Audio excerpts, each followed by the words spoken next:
Hello, everyone. Welcome back to the Build and Invest Show. Today it is What's Going On Wednesdays. So I figure we're going to just go straight into a few things. First, there were a couple videos I think I really wanted you guys to see, and we can talk about them as we go. And then we can just go through Twitter live and see what's going on live, and we'll go from there. So first, let's go over the two things I really noticed on YouTube that I thought made good sense to go over. First one is not that one, not that one. All right. Also, let me make sure I got everything working on the social media profiles. I don't know. With LinkedIn, I don't get to see it live. I don't know why. I think it's just always a delay on LinkedIn. I guess when you go through Ecamm, LinkedIn is delayed a little bit. Like I end up going back later and seeing a bunch of comments, but I don't see them when I'm live. So if you are on LinkedIn and you're trying to ask me a question or commenting and you want me to answer something, the best thing to do is jump on YouTube and ask there because I can't see. I don't know why. I'm also running Twitter, which you'll see. I'm going to be on Twitter pretty soon scrolling. But if you have questions, YouTube right now is the best place to ask them. I'm learning how to use Ecamm Live. I used to use StreamYard, which showed you more in the same spot. It just didn't do a lot of what Ecamm does to make the streams look better. So it's everything is an experiment. We're just trying to figure stuff out. So far, I'll tell you, I've been going live many days in a row. It's a little taxing. I'm not gonna lie.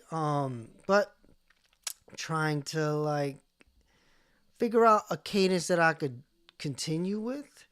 But you know, I'm trying to learn the game, learn how to do it every day. Because I mean, the truth is, I talk to people every day, so why not talk to everyone I can every day?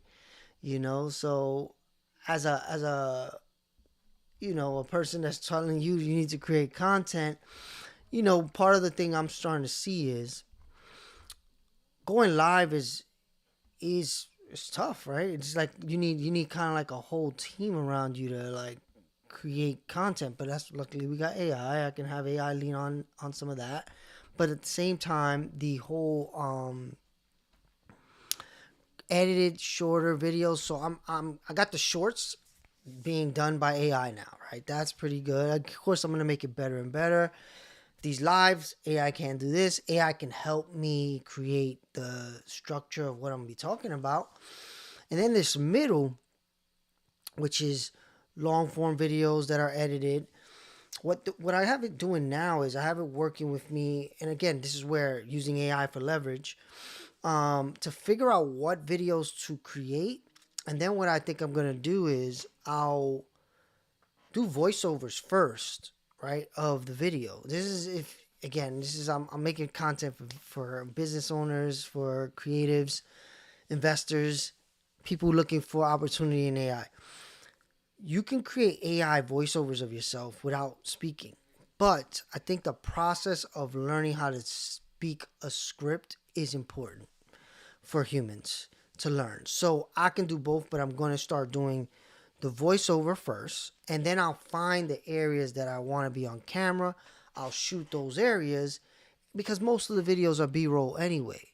So you don't need to speak the entire thing on camera, which is helpful. As a person that creates content, I'll tell you, it's hard. It's hard to like be on camera for 20 minutes straight and it's just video, and this is where live streaming is all that, right? So this is where like finding your niche and how you're gonna do this whole content game is important. And again, I'm trying to figure out how to also be more entertaining, like figuring out things that we could do to make it more fun. Um, So I'm working on it. One of the things I'm gonna do is we're gonna have AI agents that are doing things, right? So we're gonna have an AI agent that is building a treasury through gambling, and one that's building a treasury through regular investing, right? And I'm gonna see if I can give them personalities and have them as part of the show. That could be entertaining, right? We got the gambler and we got the steady investor. Um, we'll see. Again, this is me just coming up with ideas, trying different things based on everything I'm doing, you know. So okay, let's start out by um scrolling through Twitter while I find the videos that I was going to have us review. So first, I'll share this. All right. So what I like to do is I like to just go through my scrolling, you know, and see what keeps coming up and react to things that I see that are pretty cool. So okay, so let's see. Open Art. Today we're launching a new way to create with AI. So if you know me, you know I started out with animation and video production. So I really love to stay in touch with this kind of stuff. Okay, so with Open Art Worlds, you can generate a fully navigatable 3D environment from a single prompt or image inside. Step inside it and capture shots exactly the way you envision them. That's pretty interesting. I guess this is again what most of these kind of like I guess I'll call them aggregators of AI image and video models. They're using what we all can use, but they're putting it into their own way. They're marketing it to people. Like I knew Google was doing this. It's been doing it for a while. But again, I haven't tried it. It's just they're making it easy for you to do it, make a good version of it. You could just always go through the API though. Like today, for instance, I've been playing around with Open Code. Me and my team, we have like meetings where we show each other what we're learning. So today we were like going over Open Code. And you know, you want to be up on these different tools and try them and figure out what your cadence is. So look, today already, one video thing, that was an ad. Another video thing. Next generate. Wow, look at that. That's amazing. Okay, next generation of movies in theaters will be made on Cinema Studio 2.5. It's out now. Sorry.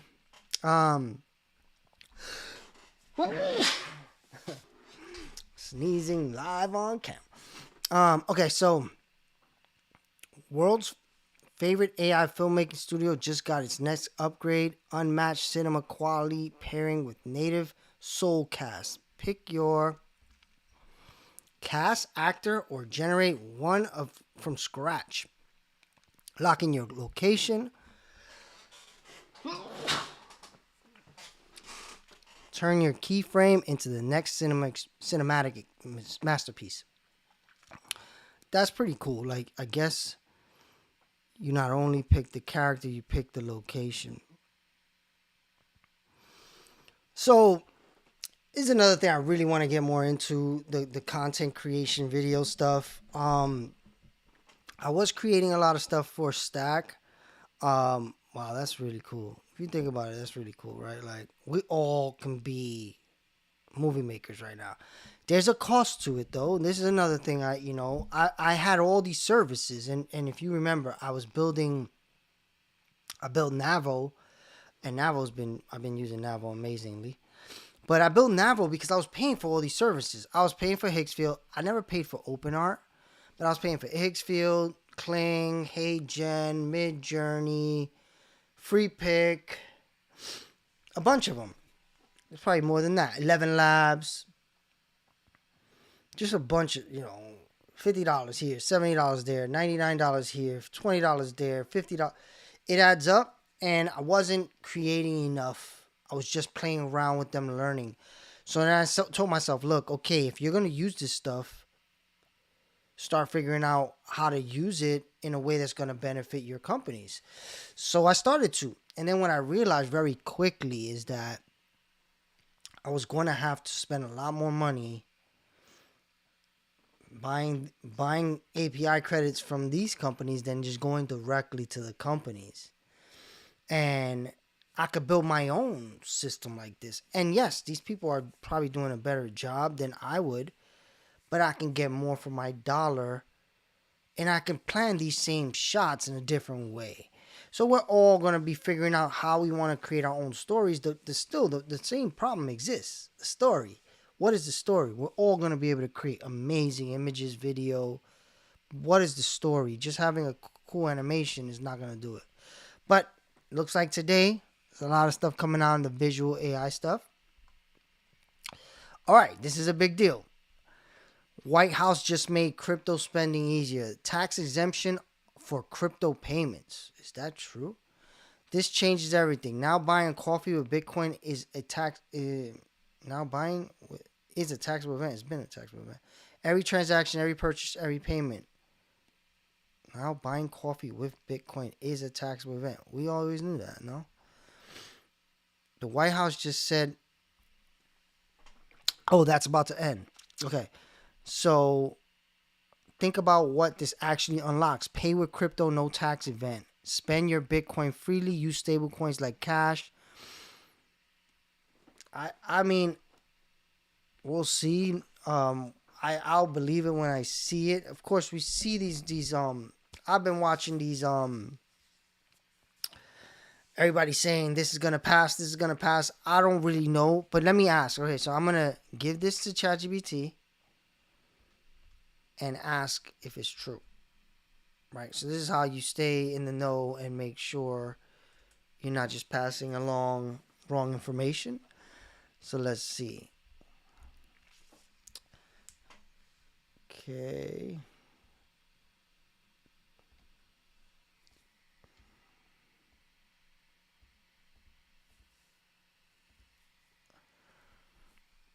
Over the years, I've unfortunately known many people that have pursued dividend investing only to eventually walk away from the strategy. Statistically speaking, the majority of my subscribers are unlikely to achieve the goal of replacing their income with dividend something's stocks. wrong. It's not that dividend investing is hard or that it takes millions of dollars. Close that. And is the thumbnail app I've been working on is getting better. Just an update on that. Pretty quickly. Okay. This is too strong as written. The White House just made crypto spending easier. Partly true. The White House. Make it bigger. A little bit farther out. Okay, so the White House Digital Asset Report supports a more crypto-friendly direction and recommends guidance on some tax issues. So you'll see these things, and especially when it's news like that, you gotta just double check because people are writing stuff that benefits them, right? So okay, a tax exemption for crypto payments, not yet law. What exists is a recommendation discussion, not a completed federal tax exemption enforced today. So exemption enforced today. So this is good. It means it's going in the right direction, but again, it's not law yet. Now buying coffee with Bitcoin is a taxable event. Yes, under current IRS law, the IRS still treats digital assets as property, so spending crypto can trigger gain or loss in reporting. That's always been the case. That's why with Stack, you want to borrow off of your crypto, not spend it. Why would you want to spend your Bitcoin? I don't know why, but I don't know. We'll see. All right, so White House just said that that's about to end. Overstated. There's no confirmed White House action that already ended this rule. Yep. Use stablecoins like Cash. Maybe easier eventually. Not fully today. It's true. I deal with this every day. Have people borrowing against their Bitcoin. It turns into USDC. They got to send it back to their bank accounts, which we have an easier way to do now. We didn't have that a year ago. So things are getting better, and better, but they're not ready. The White House is signaling support for making crypto spending easier. Right now, spending Bitcoin or other crypto is still generally a taxable event. All right, so we see stuff and then you gotta vet it. All right, so I don't know what that is. Introducing Stitch by Google. Google's Vibe design platform that transforms natural language into high fidelity designs. So this is a big thing that you should understand if you are in the tech space or you want to create things, period, you know. Design is still a problem in vibe coding. Like everything kind of looks the same and you can kind of tell when something has been vibe coded. So let's see what this is. Design at the speed of AI. Transform ideas into UI design for mobile and web applications. Okay, so app, web, Flash 3. Okay. Design me a website for... Actually, I'm actually working on a website. I was working on a website today, so let me give it the website.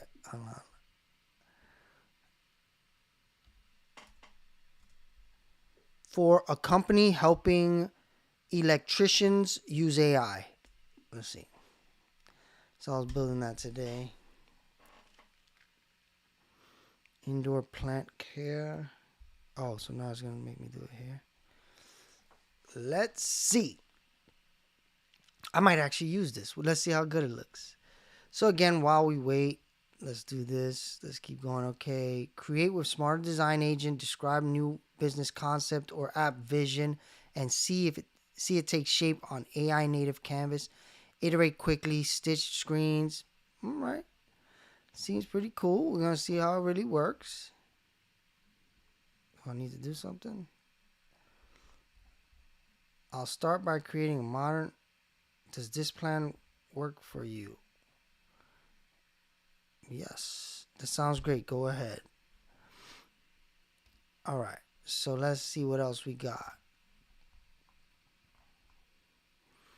All right. Balaji is like no joke. He'll write a Bible and you got to read all that. So what I tend to do with him, if it's something that is interesting to me, this is about the Middle East. I don't really want to go into war stuff. All right. Building the future of programmable money takes real builders shipping real things. All right. Let's go. Real systems. We're excited to announce the first cohort of 26 developer grant recipients. All right. I did not apply to that. I should have. I spoke to these people a few times. Circle. Actually, the people at Circle actually put me in touch with Bridge. So, ecosystem building, meeting people, getting stuff done. Okay, congrats on mainnet launch of Tempo. I guess Tempo is another blockchain for Aave. If you don't know what Aave is the biggest decentralized finance lender. We use Aave in Stack. So when you take out loans, you take out loans through Aave. If you want to learn how to borrow against your crypto without being liquidated, link is in the description. Also, if you're watching, please like, subscribe, hit notifications wherever you are. Helpful for me in the algorithm. All right. The reason why chewing sounds annoying might shock you. That's funny. I stole this startup idea from a video with 453,000 views and 71,000 comments. A dad built a paper YouTube feed for his daughter. Okay. Wow, that's pretty crazy. So she basically goes to the page, scans the QR, and changes the TV. So it limits what she can watch. Pretty smart. Just sucks that it has to be print. All right. Again, this video stuff is starting to come up a lot. Holy smokes. 3D world building will never be the same. Open art. You see how, again, it's hard to not think that people are being paid to push things because, you know, you'll see the same things in the same days. And again, you got to vet some of that information. But this stuff like this is cool, but it seems like it's very strategic that everybody's promoting this right now. I definitely want to play with it. This has been around for a while. It's getting better. But I just don't know how you would use it. You know, like, are you going to put this on a website? I don't know. Okay, look at this. Let's check this website out. Looks good. Pretty decent, actually. AI-powered productivity for every Sparky. That's funny. Request demos, see features. See, but a lot of the vibe code stuff has this little kind of pill they call it. Looks good though, but does look very vibe coded, but not bad though. Way better than if you just ask for design straight in a vibe code app like Claude Code or Codex. It still has a lot of the same stuff though, I'll be honest. And I would have thought Google would have did different, but it's not that different. Looks better though, I'll be honest. If you vibe coded stuff, looks better. Still very similar though. Not bad though. Not bad. Modern intelligence for traditional expertise. Look, that took seconds. Like, I don't know. I was actually talking. All right. Precision pricing for modern electricians. That's awesome. Yeah, we'll see. I'm going to play around with this because I have my AI agents building a agency for electricians. I told you my plan. I'll update you on it. I want to help electricians solve their biggest challenges using AI. Why? Not just because I want to make money doing it. It's because I want to learn the electrician business because I may want to buy one, right? So to win there, right? I help current electricians. I learn their problems. I find the solutions to them before I go into buying one, right? Because, just because it's a good idea doesn't mean that there's not a problem. Every business has problems. So if you could know them before you walk into them, that's a benefit to me and anybody buying one. So I'll do that work now. Work with electricians. I already got 2 meetings set up and figure out their biggest challenges. I've already kind of, through AI, figured out what I think they are. Through one of the conversations, I found out a few of them. So now I've already started building the systems, thinking the systems. I'll meet with them, figure out how to do it exactly the way I think it makes sense once I meet. And then I'll deploy that. This is another way of making money. There's many ways of using AI to make money. This is one of them. Take the skill, bring it to people who need it, who are not going to learn it. So let's see how that works out. All right, Jerome Powell. All right, this is where we head into the finance side of things. Jerome Powell, the Fed is concerned about very, very low level of job creation. Over the past 6 months, if you've adjusted for overcounting, there is effectively zero net job creation in the private sector. This is probably not going to go over well with the current president, but it's true. And it's been true for a long time. I think they're finally starting to say it, though.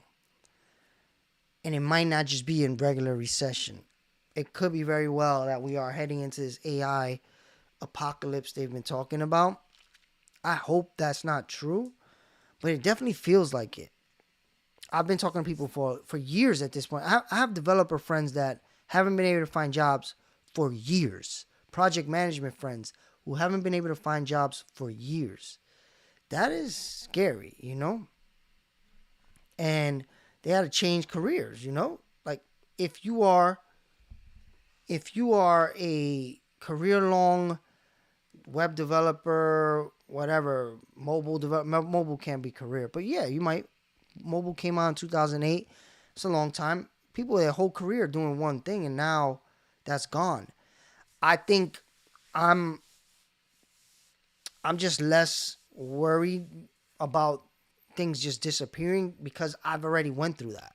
When I first started as a developer, I used to use a platform called Flash. Adobe bought it, but it was called Macromedia Flash. It was one of the most popular things. Everybody used it. Everybody made a ton of money who know how to use it.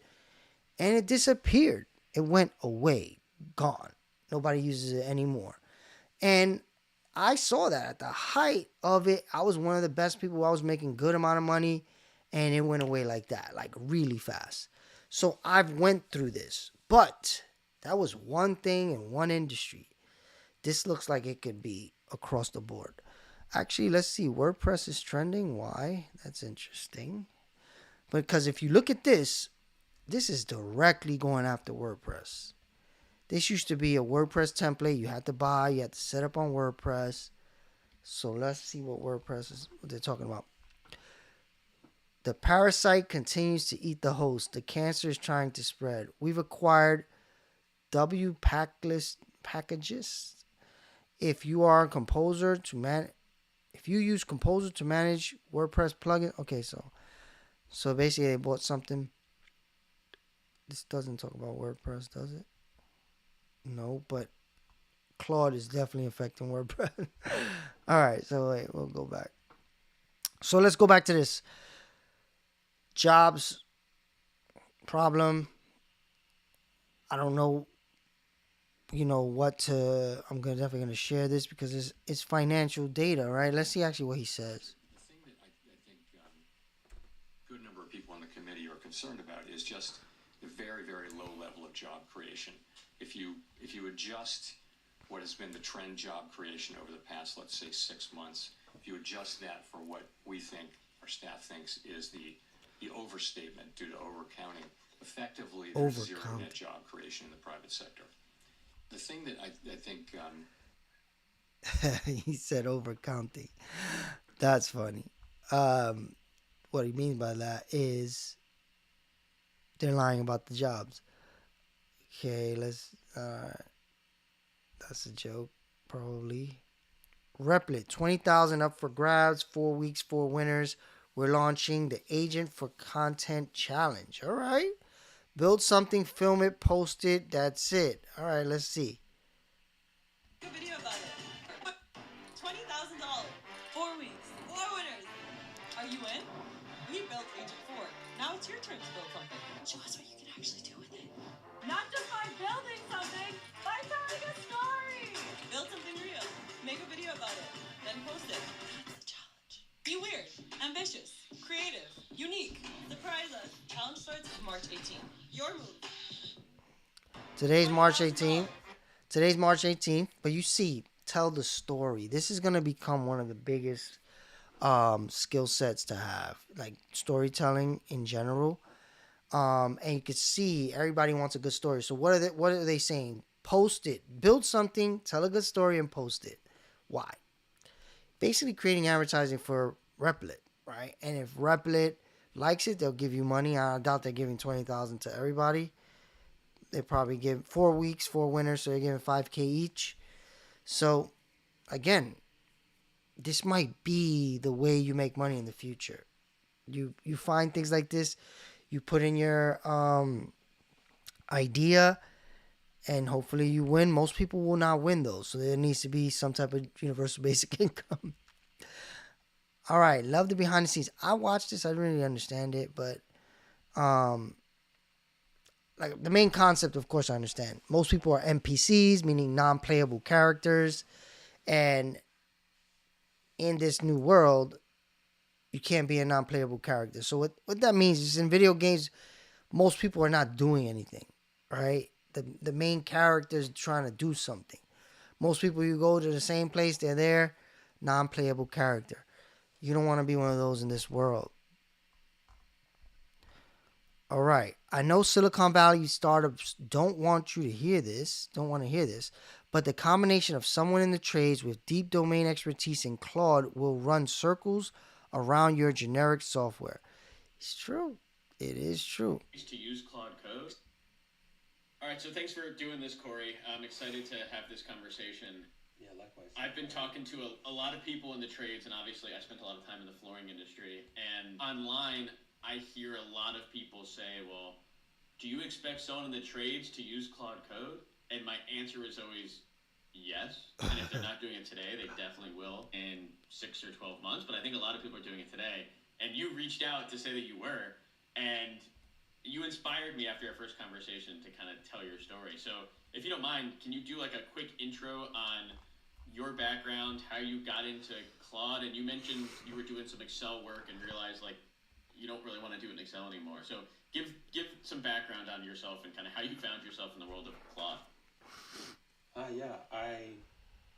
So like you said, I'm in the industrial construction industry. Think chemical plants, refineries of that sort. You know, south of Houston, my world is heavily industrial based, and a lot of my job, I'm a project controls engineer by education, mechanical engineer by education, and my world revolves around Excel. I kind of hit the limits of Excel for my field updates. And are you self-taught Excel? I mean, like, how did... Yeah. Well, we did some Excel training in school, but it doesn't teach what we need to know. But self-taught with Excel, Reddit, Google, and then as AI came out, I learned how to write better formulas and macros with AI. And then when Claude Code came out, almost a year ago now, I started dabbling with web-based Excel-ish tools so I can get my updates from the field. And as Claude Code has evolved, it wasn't around probably Thanksgiving when Claude 4.5 came out. It just really revolutionized my world to where I'm a non-coder. I've never written anything more than a macro maybe a year ago, from going from nothing, didn't even know what command line interface was in terminal code. I write all my Claude Code inside the terminal now through VS Code. But Look at that. yeah, It's unbelievable. Do you Look have, at that. friends Look at or that. other people at the company that showed you? VS Code is like an IDE. You've heard me talk about IDEs in the past. It's just like a software where you code, basically. You open up that software, you code into that software. People have just been opening up Terminal and coding in there because you can vibe code. You can just speak to it and it codes. You've seen me do that in the past. He's using VS Code because he's actually changing the code. So that's cool. You this or No, totally self-taught. I don't really have anybody to bounce ideas off of or think this is a good idea other than AI. And AI is a great, brainstorming. That's, funny enough, that's my favorite command, brainstorming through superpowers. But so You're saying stuff. The fact that you're using superpowers and VS Code, it's like you are just as you're using this as powerful as anyone would be in Silicon Valley, and you have no software engineering background. None. I, totally self-taught. I'm, blue collar, born and raised, and So this is what's possible now. Like, I think everything is collapsing into what are you interested in doing? And this guy shows, look, he never coded a day in his life. He has a problem in his industry. He's able to open up one of these AI tools, just deal with it till it solves it. We all have that ability. I think it's coming for everything. And this is where, like, he's just 10x more valuable than people not doing that, right? That's it.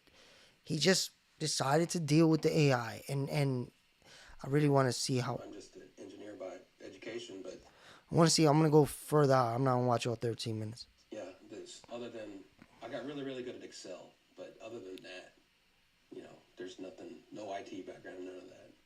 Yeah, and what's interesting to me is when you talk about Claude and all these things with your coworkers and your friends, do they think you're talking different language? I mean, I don't feel talk that. about it anymore because it's just they're using ChatGPT to Google search. figure out recipes for dinner, and it's great. I use that too, but at the same time, it's like, man, this is making my life way easier at work, and even all around better. And so, Are you addicted yet? do what? Are you addicted to it yet? It's like a drug. At first, It is. yeah, when it first came out, I was like so many ideas, and I was trying all these different things.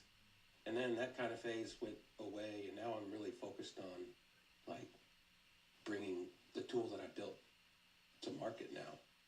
Yeah. So you built. See, so look at that. He made something that now he's like, I think everybody's going to want to use this. So see, creating entrepreneurship, which brings me to a video I wanted to watch. And I wanted to show you, because this is one of the biggest things people are talking about with AI, right? So I don't know if you know the Diary of a CEO, but let me go, because even in where do all these people go? Because even in examples, they could do AI labeling. They need to be upskilled and trained, and I worry that the rate of disruption isn't going to meet the rate of creation of new opportunities. And I really do worry about this. I think people wonder why I have these conversations on this podcast over and over again. My philosophy to having conversations on this podcast is basically, I'll say to my team, I'll say, Steve, do you want to have a conversation about, this particular subject, the gut microbiome? And I'll say, we've covered it. Which basically means I'm no longer curious. I have the answers. I know about the trillions of gut micro, and I know how the gut-brain axis. Let's move on. Yeah. I keep having these conversations about AI because I feel like I'm getting no good answers. Okay, so here's what's interesting. There is something which you have, which is this elite mindset, which is how do I organize society so that everyone gets a job and everyone does stuff, right? And this is the trap that many people have fallen into. And it's actually at the root cause of socialism. So the root of socialism is that I know better than everybody else, and I will come up with a way of running society so everyone gets looked after. That's the top-down mindset. The crazy mindset that actually works is if we give people education and training and we make opportunity transparent and we actually let people know what's actually happening in the market and we give them price signal data, they will self-organize and reorganize, and they will have a bottom-up revolution, and they'll find amazing, interesting things to do. The money is in the economy. You think that's true? That's called capitalism. I know, but Capitalism works. in the UK, let's take the UK as an example, because we're all just screaming at each other about brown people. We're not talking about the real alien, which is like the fundamental economic disruption of AI. Yeah. There's a report that came out yesterday showing that unemployment in the UK has hit, It's 25% up, and youth unemployment has grown by more than 25%. it's like 16.1% of people that are between 16 and 24 are unemployed now. Yeah. And we're still not talking about the economy, we're talking about brown people. When people feel that they can't get ahead, they look for somebody to blame. And this is historically consistent. What is really happening is that the government has become so big in the economy. The UK government is now 45 to 50% of all spending in the UK economy. That's essentially a socialist, or it's getting socialist. Every amount of government spend is a market distortion, regardless of what it's for. And I'm saying there are plenty of things governments should be spending money on, but all government spending is a market distortion. It's not market driven, and there is a monopoly on spend, so therefore it is a market distortion. The more government spending you have, the more market distortions you have. What do you mean by market distortions? So a market distortion is where the markets are not really able to function because there is some big organization like the government spending money and taking away price signals and taking away the realities of the market. So a great example is what happened with student loans. So rather than what in a capitalist society, what would have happened is that young people would have heard, oh my goodness, there's a shortage of bricklayers. Have you heard that bricklayers are making £300 a day? Wow, I would love to make £300 a day. I'm going to go be a bricklayer. Guess what? It's a bricklayer's apprentice. I'm going to go and be an apprentice. I'm going to get paid to learn this trade. And there would be a market-driven pull towards being a bricklayer. A young person would get a job at a bank, and the bank would say, hey, can we please pay for you to do a finance degree because we need more people who've got a finance degree? The problem with that is that happened, and I lived through it, right? Like development was that, right? So when I came out of school, the internet was this next thing, and everybody said, hey, if you learn how to do that, you make a lot of money. So people did. And now look, 20 years later, 25 years later, it's starting to become lower and lower on the needs. So now people got to switch. And what they're saying is that in the age of AI, this is going to happen more and more often. Like faster movement of, okay, this is the thing now, and now it's not the thing, right? So what his point is in the video, I don't watch the whole thing, but his point is society's going to have to become more entrepreneurial. And I was going to try to see if I could get to that point. Let me see. And we will actually insane. And that's a classic example of governments meddling. The UK doesn't have a lot of that. We have to. Theme park. Yeah, not even a good. Okay. The UK fails to fix its productivity problems and seize the AI opportunity. The country risks becoming a tourist theme park. Yeah, not even a good tourist theme park. You know, there's not a lot.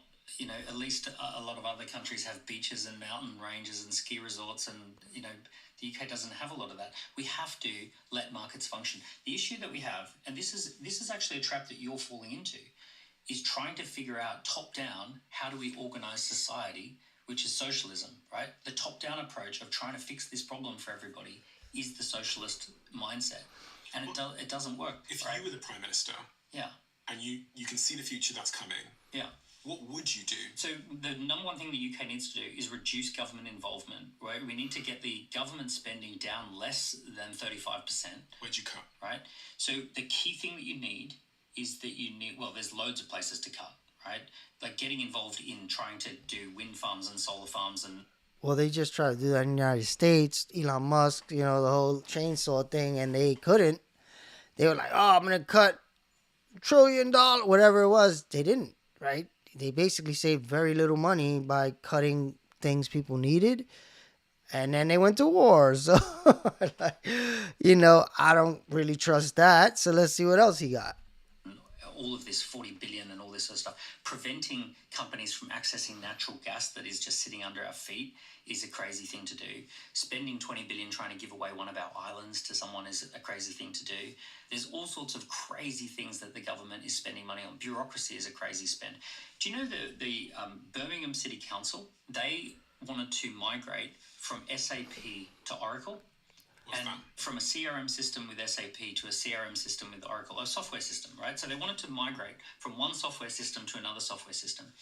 They thought that it would cost £19 million, which in itself is a very high amount to migrate from one software to another software. It cost £220 million. So you're saying that you think the government should just do less stuff? They should be involved in less stuff, because what's happening right now is that there is so much government spending that the benefits for succeeding are being eroded by taxation and people are just leaving. See, here's the thing. With capitalism, the only benefit of capitalism is the creative entrepreneurial process, right? That creative entrepreneurial process that produces amazing companies and amazing innovations, and it creates stuff that is better, faster, and cheaper for everybody's lives. That comes from capitalism. But if you take away the incentives for doing that, you essentially don't have that happen within your country. And then as soon as you don't have that, you don't have any economic growth. And then as soon as you don't have any economic growth, all you're left with is the debt. And the debt erodes your economy and kills your economy. So this is where, again, he says something that was really interesting. I'm going to try to find it, where he talks about socialism being the thing that every generation has to touch. It's like the hot stove for every generation. Let's see if I can find that. So they tell you is the reason that they left the UK. Well, it's one of two things. It's generally, I think they feel a sense of pessimism about building their future in a place that feels like it's on managed decline to some people.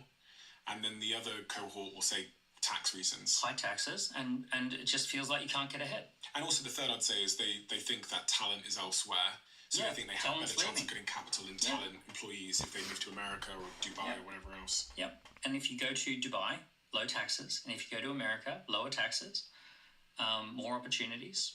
So we are living in a time where, a lot of countries are exploring this socialism thing. And unfortunately, it's a scam.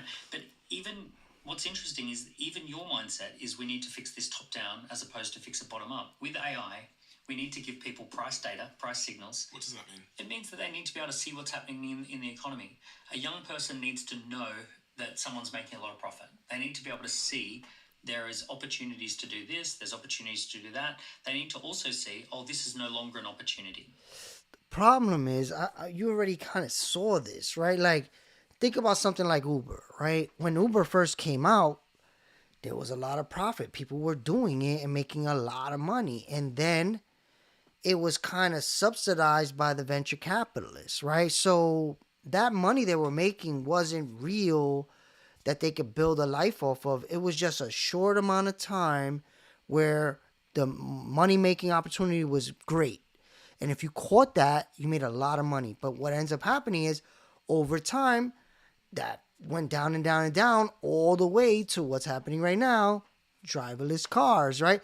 And that was always the plan. They always knew there would be driverless cars. We just have to set up this software, set up this network. Eventually, we won't have to pay the driver. We're going to make a ton of money. So the investors were like, okay, we'll pay for it until we get there. And I think it's just like Amazon. Uber didn't make profits for years. I don't know if they still make profit. I don't know. Again, the way that all these things work. So again, right, you can find a thing, think, okay, this is going to be my thing, but it's going to go away. And what they're saying in AI is it's happening faster and faster and faster. So I don't know. This is where I watch all this stuff. I try to take it all in and say, okay, what is the option for everybody, or at least me? And as he said, you can't think, when I watched this, I was like, all right, that's what I'm thinking. I'm saying, I think I have an idea from the top down of how to make things better for everyone. And he's saying that that's socialism. Capitalism lets people build from the ground up, meaning most people are screwed and they have to figure it out, and they figure it out. But not everybody figures it out. A few people figure it out, make a ton of money, and everybody else, good luck. Where I think with socialism, at least, and I'm not a proponent of anything. I don't think we have the right system yet. Everybody's covered at the baseline, and he talks. This is where like they'll talk through two sides of their mouths, right? Like this guy, I like his content. I watch content all the time. He's an entrepreneur, successful. He has great ideas on how to build businesses, but he'll say socialism is bad, and then at the end he'll talk about how we're gonna have to give them UBI. So I'm like, all right, so you got to give people free money, but giving people free money is bad. So I don't know. This is where, let me see. This was a great opportunity 5 years ago, but it's not such a great opportunity now. A lot of young people are going to discover, oh, wait a second, I could get into house renovations because a lot of houses need renovating. And they go, oh, cool, I've heard about someone who's making money doing that. I'm going to go do that. So that's just having access to price data. When I look back over the last couple of years, data from Henley and Partners, in 2023, it says 3,200 millionaires net left the UK. In 2024, 9,500 millionaires net left the UK. In 2025, projected 16,500 millionaires are expected to leave the UK, which is a record. And they're saying this is starting to happen in New York. I don't know if it's true, but I think he brings it up here. Called outflow. And predictions that have not yet been published warn that the trend is likely to continue into 2026. When you think about this, like, I guess there's two questions, which is, why does this matter? Mm-hmm. And then the next question is, what should I do about it on an individual level? So why does it matter is because 1% of people pay for 30% of the bills, and 10% of people pay 60% of the bills. So if those people leave, then those bills get passed on to everybody. We've seen this here in New York. So we're in New York. And this socialist mayor, Mamdani, has basically just come out today and said we need to put everybody's taxes up because we need to spread the bills of the city across all the residents because people are leaving, right? So he wants to propose a 9.5% tax rise on all people who own homes, regardless of the value of those homes. So essentially, when rich people leave, they leave behind a lot of bills that everybody else has to pay that they were previously paying. In his February 2026 preliminary budget, New York Mayor Zohran Mamdani proposed a 9.5% property tax increase to address a projected $5.4 billion budget shortfall. This proposal acts as a last resort alternative to his preferred plan, which was increasing taxes on top earners and corporations to fill the revenue gap. He promised free stuff, and he promised that everything was going to be paid for free. Nothing is free. Someone has to pay for everything. If the rich people leave, there is not people who can pay for all the free stuff. And that's what New York is suddenly discovering. So why does it matter? Because rich people essentially create the growth. They are the high taxpayers. Whichever way you want to say it or discuss it, it is a small group of people who pay a lot of the taxes. You don't want those people to leave the economy. What do you do about it? The number one thing to do about it is you need to identify the opportunity that's right for you. That's called founder opportunity fit. What you're looking for is an opportunity where you can earn money no matter where you are in the world. If you're somewhere that you don't perhaps like being for any reason, you can pick up and move. So the best kind of businesses and the best kind of opportunities at the moment are the ones that are not geographically limited to a particular city. It says that in New York, personal tax income remains pretty strong, but business tax collections have started to soften. Recent reports show they are roughly 378 million lower than initially projected as business formation slows down in New York. Yeah, it's the same story. We've seen this over. But I think this has been happening way before. Like even me, when I created Stack, I wanted to create it in New York. But I couldn't because the crypto laws were not good in New York. So I had to create it in New Jersey. And there's a lot of things like that where it just sometimes it doesn't make sense. And now it's getting more and more and more where it doesn't make sense to build your company in New York for many reasons. This is way before Mamdani. Over and over again, socialism is like a hot stove that every generation has to touch for themselves. That essentially every generation of young people, they think they've discovered something new. They think, oh my goodness, what if we just go to the rich people and take it off them and give it to everybody else and we'll redistribute the wealth? And even though it's been tried for 180 years since Karl Marx came along, it just doesn't work. It is a disaster, and it ruins economies over and over. This is where, not to get political, but it definitely seems like it could work. The maths, I think you see a lot of these ultra rich people that fight it. And I'm not saying socialism is the right way. I don't act like I know the right way right now, but I hope AI can help us get there and pick a system where it's just fairer. And again, what people in this world, they'll say is you need people to want to do things. But what does that look like in a world where AI does things, right? Like, yeah, I may want it. And so this is where, you get to both sides. Because then Elon Musk says, like I said, showed the other day, you won't need to work. You'll work if you want to work. But then they'll be like, well, you can't get free stuff. So it's like, which one is it? Are we giving people free stuff or are we not? Because AI is going to get so good that you're going to have to give people free stuff. But right now, don't give people free stuff. And then how long do we wait till that happens? Till people are fighting in the streets and starving? It looks like it's kind of getting here. Let's start the movement, I don't care. I'm going to work, try to figure stuff out. I'm doing as much as I can. But it's true. Like, most people are not going to do all this stuff. And they just can't, All right. Stop sleeping on AI, Obsidian plus Claude Code. I showed you this a few days ago. This is actually your own Jarvis. It takes 1 hour to build. I showed you this. If you're not using Obsidian with Claude Code, very important combination. Obsidian is a free download. It keeps all your files. It's kind of like Notion, Evernote kind of thing where it keeps all the files and it'll update. Claude Code will update it for you. Of course, that will cost you more tokens, so you got to have a good plan. But it is very good. Also, something happened very interesting today for the first time. I ran out of my weekly token usage. We've been going hard, me and the team, and this is the first time I got to the point where it was like, all right, you use all your tokens. But they reset tomorrow morning. But it wasn't because of the work we were doing. It was mostly because of OpenClaw. We were able to see where the tokens were coming from.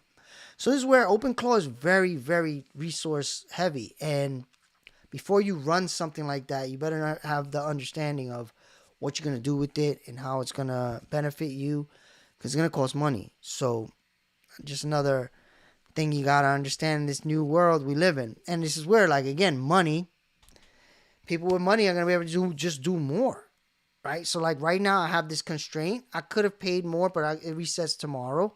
So why, we have a day off. But the truth is, it's my OpenClaw that I need to chill out and make it do less things. Because again, I'm learning with OpenClaw. It's not really making me money yet. So I need to figure out how that's going to make me money before I spend money, So interesting times. Okay. If we're building agentic apps and want funding, Tiny Fish Accelerator is looking for founders who want to build agents. All right, let's see. For building wrappers. Guys, we are looking for founders. People who are building agents, real agents, and want to get their companies off the ground. This is not for building wrappers. This is for building real agents that are able to connect to real websites and do stuff there. This is the Tiny Fish Accelerator. $2 million seed pool. You can get access to Tiny Fish API keys, plus there are more than 15 partners that will give you credits to access their platform. I'm going to leave the website below, obviously, but here you can see all of the partners that you're going to be able to access to their platform. You're going to get credits to build your agent. The program already started. There are 18 companies so far in. Applications are open until the end of the current month. We're in March. So until the end of March, you can still join. This is what you do to join. You create something. You create an agent that's capable of connecting to a website and doing something interesting. You will record the video and you will post it online on X. That's it. All right, so I'm going to walk you through some real finance fun stuff. All right, so this is a accelerator program, which means they give you money normally for equity, right? They don't just give it to you because they like you. So they give you money to own part of your company. So, okay, do I have to use TinyFish? Yes, the accelerator is specifically designed to prove the power of the TinyFish infrastructure. If your product doesn't involve web browsing execution, this isn't the right program for you. So if you got an AI agent that's going to go on a website and do something, use TinyFish as their product. So again, this is marketing for them. So maybe they don't take equity. I don't know. Is this for idea stage founders? That means if you are just thinking about something and haven't built it. Yes, but you need a prototype. We invest in velocity. What that means is they invest in speed of updates. So if you create something cool and then in 3 months you still haven't really made much, even if in a couple of weeks you haven't made much updates, they won't invest in you.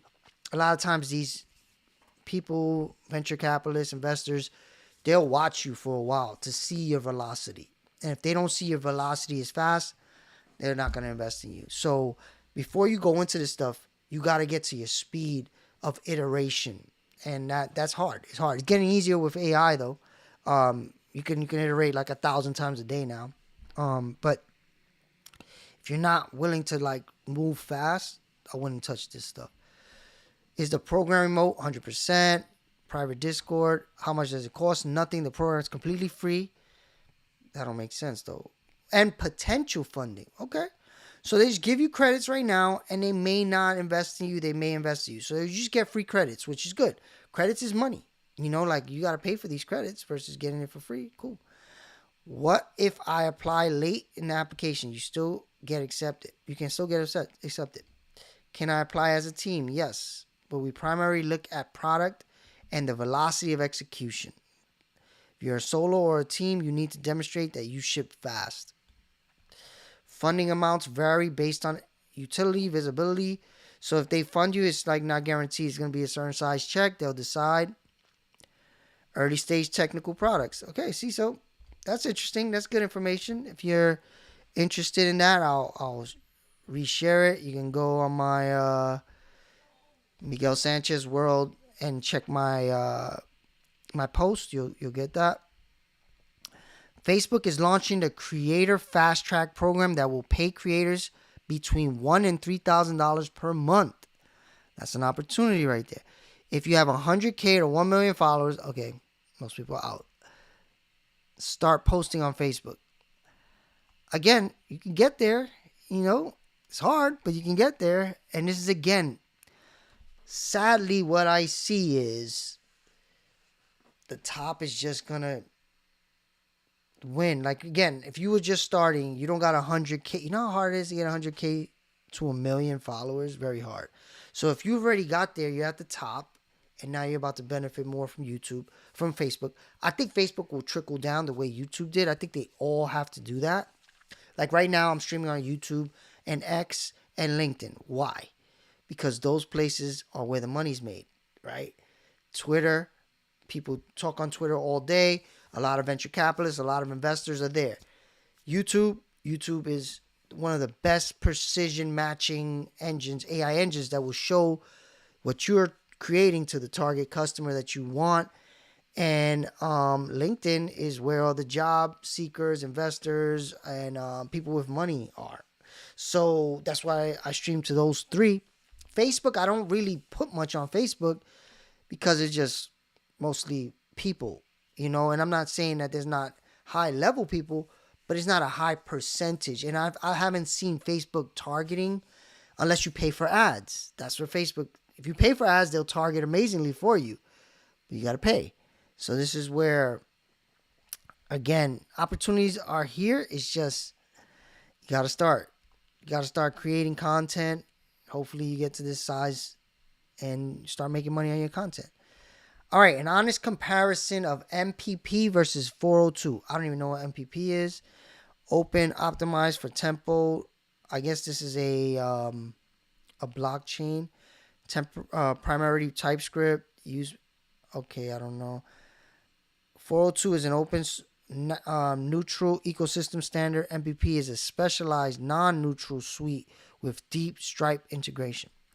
Okay, so Stripe. Again, there's going to be many ways. What this means is how agents are going to pay for things. So these are all protocols that are being created for agents to pay for things on our behalf. If you know about me, I'm building Stack to be the AI agent treasury so they can invest, borrow off those investments to spend, and become self-sustainable. So I will repost this because I'm going to try to figure out how Stack can help AI agents use this, right? Okay, I just launched office hours skill for GStack. Okay, working on a new idea. GStack will help you think about it in a way we do at YC. Nice. So if you don't know who this person is, this is Gary Tan. He's the CEO of Y Combinator. Y Combinator is the biggest accelerator. The biggest companies in the world went through this accelerator. You could run this software through your Claude Code, I believe. It's a open source repo. Yep. But I did hear it's token heavy. I'm going to try it actually once I get my tokens back tomorrow. But again, we got to build some stuff first. So I'm going to make sure we're building what we got to build first. Because this will eat up your monthly plan. And guys like this, again, they're using the Anthropic API key where they'll spend $5,000 a day if they have to. And this is where, again, the divide could come in. Some people have the money to spend a lot more tokens. So I'm going to try it just to see how many tokens it costs. But this is basically like having a world-class team of, serve as a CEO, engineering manager, release manager, doc engineer, and QA. So it basically takes your idea and puts like top-level skilled people, AI agents, on your project, and it has it vetted and give you new things to think about. So something I've been looking at and wanting to try. So now it's making me want to even more. Okay, you're dumping all your experience you gained over the years into AI. Shouldn't we protect this somehow? Someone should make a system where folks can sell obscure skills and earn monies. Pay per skill. No, it's open source now. Gary Tan again. So this is where it gets scary, right? People used to think, well, my skill set is valuable. I'm going to make money doing that. And now people are just putting it out there for free. Again, this guy is very rich. Gary Tan has made money exiting companies. He runs Y Combinator, which I'm sure is a great salary. Plus, they invest in the biggest companies in the world, so they make money on those investments. He can afford to give away this stuff for free. Not everybody can, right? So I just don't know how all this works out. My goal is just to keep working and figure it out, and that's what we all have to do: learn and figure it out. Nobody knows anymore. There's nobody that can tell you, okay, this guy is going viral on this. Is that? Oh, I'm in his thing. That's why. All right. Are you going to package the whole YC stack to GStack? Not pass meaning. I guess I don't know what that meant, but okay.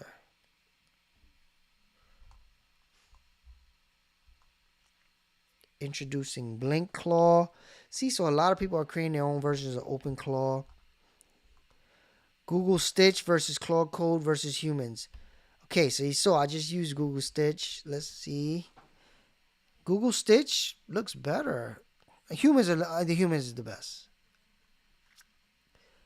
That's pretty nice. So I'm gonna do the same exercise in a few minutes, actually. Interesting times, man. You could create a whole website. I remember doing stuff like this. This used to take weeks and tens of thousands of dollars and an army of people. Designer, UX, project manager, creative director, all really high paid good jobs. Now you can do it in 5 seconds on a free website. Insane times, man. It's crazy. Look, color palette, design, This is nuts. It's nuts. Let's see. Add mobile version. Let's see. Add mobile version. Let's see what happens there. All right. It supports every token dealer under the sun now. Insert name, joke here. Codex bar. Okay, so this is actually a good tool. This is what I was just telling you about. He vibe coded this because you could tell. When you vibe code, you could tell. He used Codex to vibe code this. So what this does is it shows you how much your weekly sessions are taking. And I'm going to download this because I just went over mine. And I want to use this. So I'm going to add this to my stuff now. I'm going to repost this. If you're interested, go to my Twitter. You'll find it. But it's basically codexbar.app. And this is created by the creator of OpenClaw. Okay, recent earnings call. Anil Bashari of Workday says startups with AI agents are parasites. This is what systems of record incumbents really think of startups. The war is just beginning. The fact the user data belongs to the user, not the incumbent software vendor.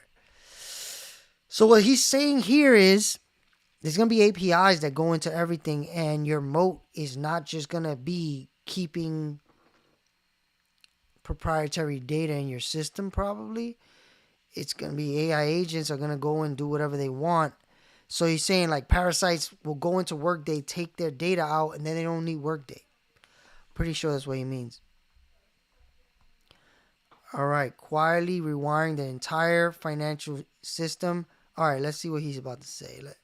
While people were watching bombs drop in Iran, they pretty much handed the keys of the entire banking system directly to crypto companies, and I'm going to prove it. Now, the war is real, but in the case of the long-term crypto investor, a lot of the FUD could be just smoke and mirrors because we had the Office of the Comptroller, the OCC, basically drop a 370-page formal stablecoin regulation, not a proposal, a discussion paper, a rule book, and they're writing the crypto foundation of the U.S. banking system, and nobody's paying attention to what's going on. This gets no mainstream media at all. After dropping that, they literally had 11 companies receive federal banking charters in 83 days. We're talking about Circle, Ripple, BitGo, Paxos, Fidelity, Morgan Stanley.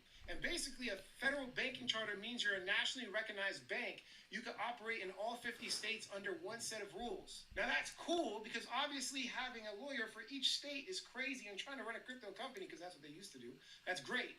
But what's really crazy is the fact that they have access to the Federal Reserve's payment rails. We have FedWire, the system that moves $5 trillion a day. The same pipes Bank of America and Wells Fargo used to move money, crypto companies have the keys to the same exact system. And that's not theoretical, that's a fact. And then we had the Kansas City Fed just approved Kraken for a direct Federal Reserve account.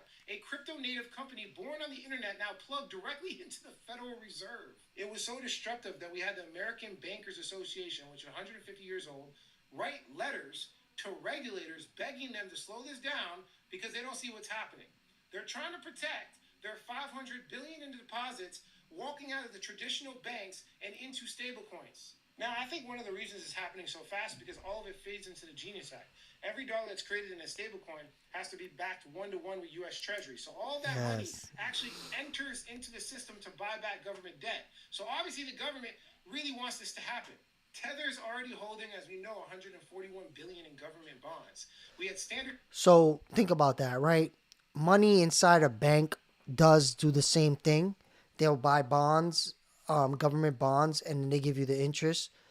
But now, if you own USDC in any country around the world, you are also supporting the US bond market, because when you buy a USDC one-to-one dollar, USDC buys bonds. So if USDC becomes the stable coin of the world, everybody is supporting the US, right? So in a way, it's a play to make sure the US stays good on its debt and all that. But the banks are fighting it because then they have competition.